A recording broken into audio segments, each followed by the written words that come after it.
자, 엄근진 기자와 함께하는 대주점 뉴스.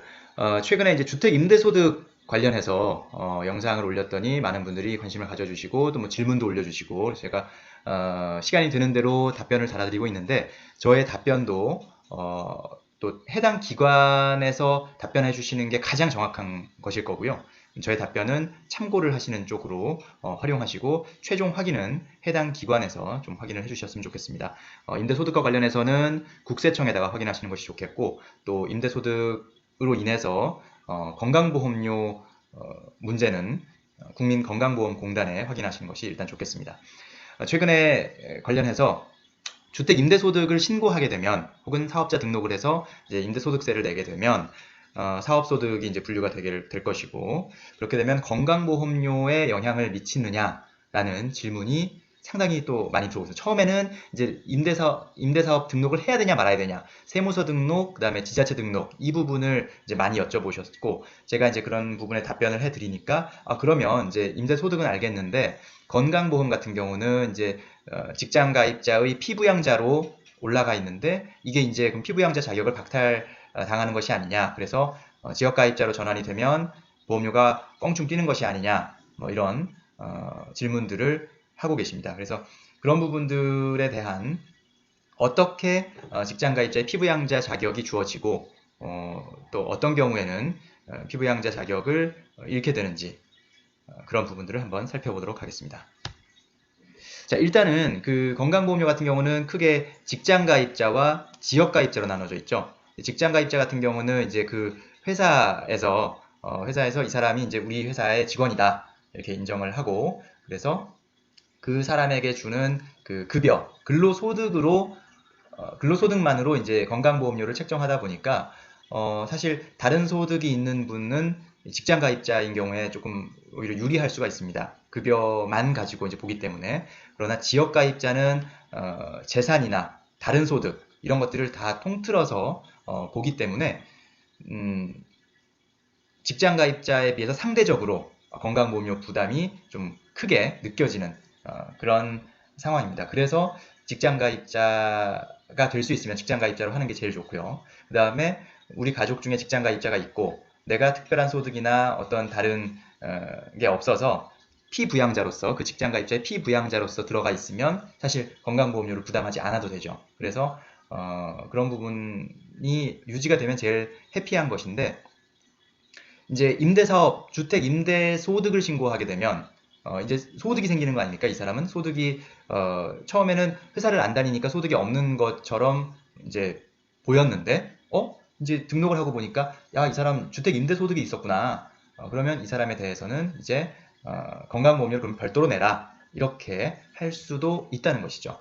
그래서 이제 기존에 지금 현재 피부양자로 계시던 분들이 조금 덜덜덜 떨고 긴장하게 되시는 그런 상황이 됐고요. 만약에 이런 분들의 소득이 생각보다 많아서 지역가입자로 전환이 되게 되면 어쨌든 기존에는 없던 부담이 건강보험료 없던 부담이 생기는 것이니까 그런 부분이 그게 얼마가 되더라도 일단은 당연히 아깝게 느껴지지 않을까, 좀 크게 느껴지지 않을까 하는 생각도 해봅니다.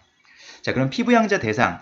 현재 피부양자는 어떤 사람들한테 이제 피부양자 자격을 주어지는지 봤더니 직장가입자에 의하여 주로 생계를 유지하는 자 이렇게 되어 있습니다. 그러니까 직장가입자의 배우자, 직계존속, 직계비속, 그리고 그 배우자, 형제, 자매 이렇게까지 피부양자가 될 수 있습니다. 그러니까 예를 들어서 부부 중에 한 사람이 이제 직장가입자면 그 배우자도 이제 그 피부양자로 들어갈 수가 있고 또 부모, 자녀도 역시 피부양자로 들어갈 수 있고 그 자녀의 배우자 또 그 당사자, 직장가입자, 형제, 자매까지 피부양자로 들어갈 수 있습니다.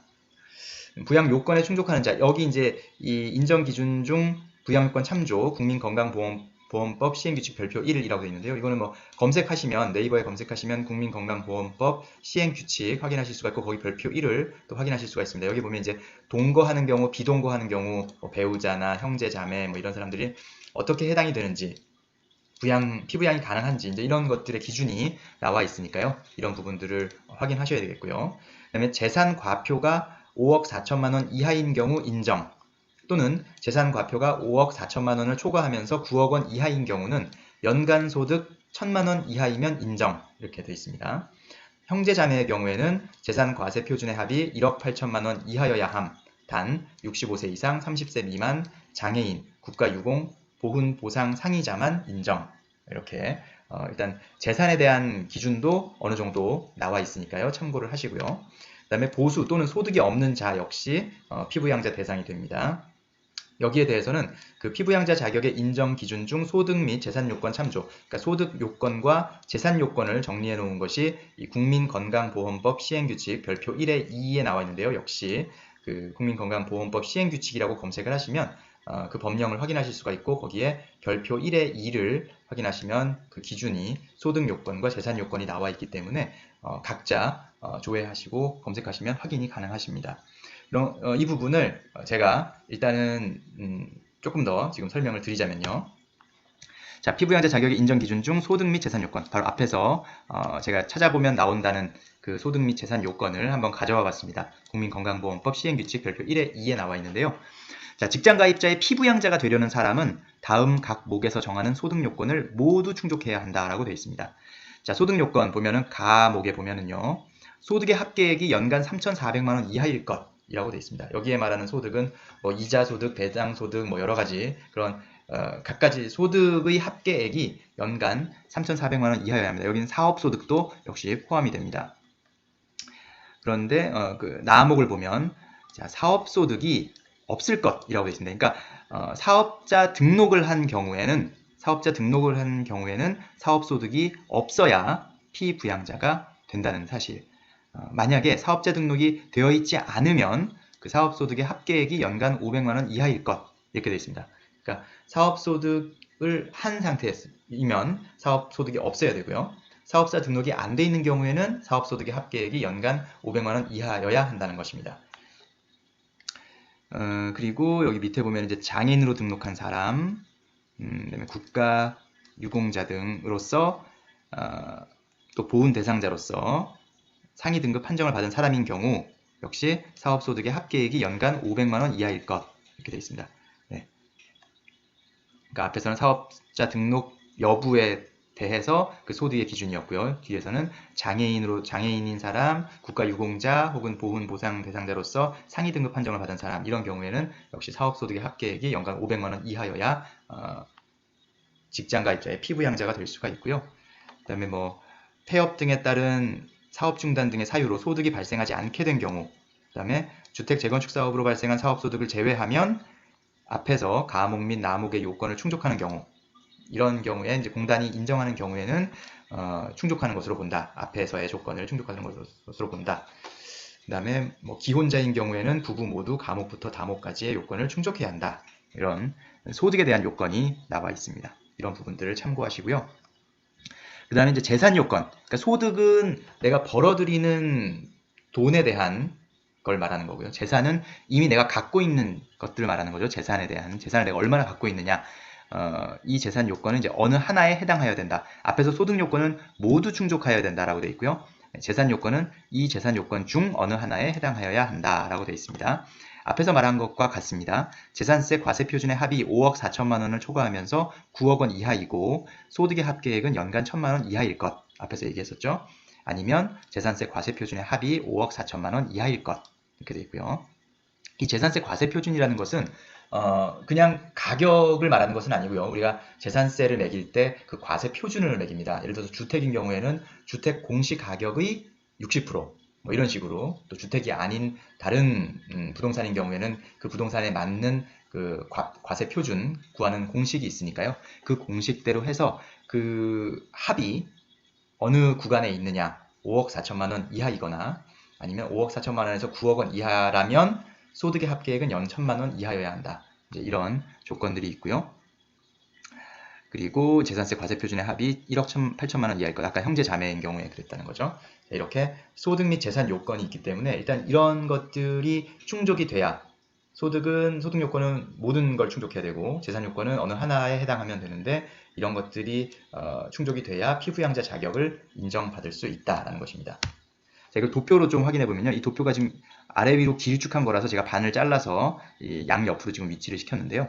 자, 왼쪽에는 일단 배우자, 그리고 직계 존비속의 경우, 그다음에 오른쪽은 형제 자매인 경우입니다.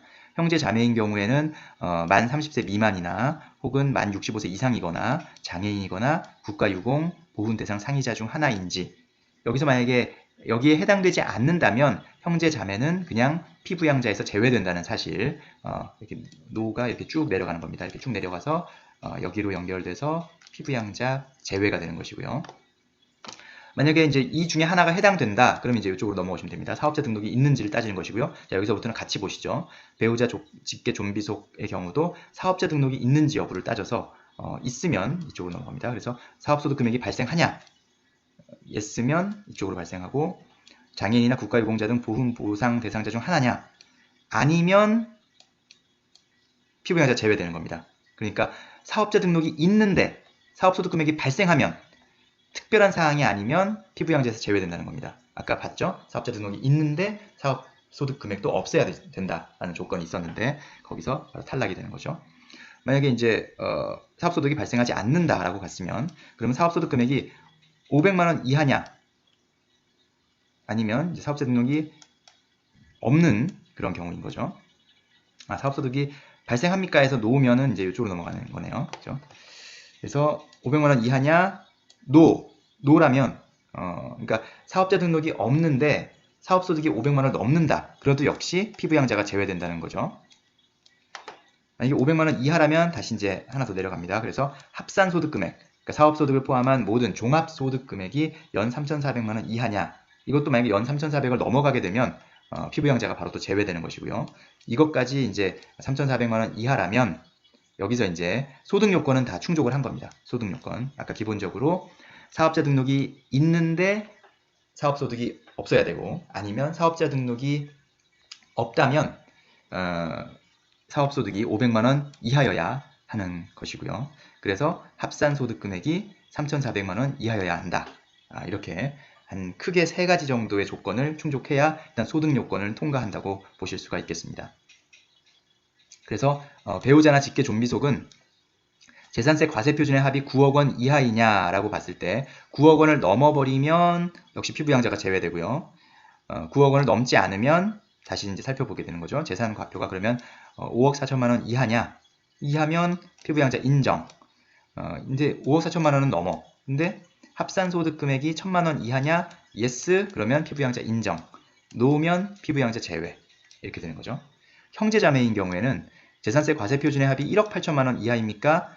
1억 8천만 원을 넘어가면 피부양자 제외. yes면 다시 이쪽으로 넘어와서 피부양자 인정. 이렇게 되는 겁니다.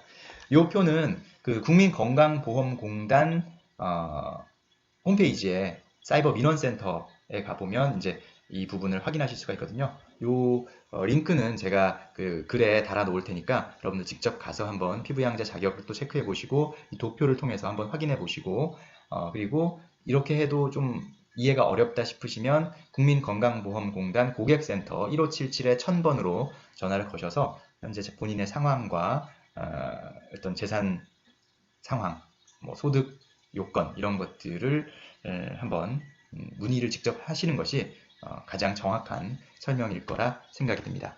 아니면 직접 찾아가셔도 됩니다. 뭐 검색해 보셔서 가까운 지역에 국민건강보험공단 지사가 있으면 찾아가셔서 하시면 아마 조금 더 전화로 하는 것보다 본인이 궁금한 거를 확실하게 물어보실 수가 있을 것 같고요. 그게 불편하면은 뭐 전화로도 충분히 본인의 상황을 잘 전달할 수가 있으면 고객센터를 통해서 확인하실 수가 있겠습니다. 1577-1000번으로 꼭 확인을 하시는 것이 좋겠습니다.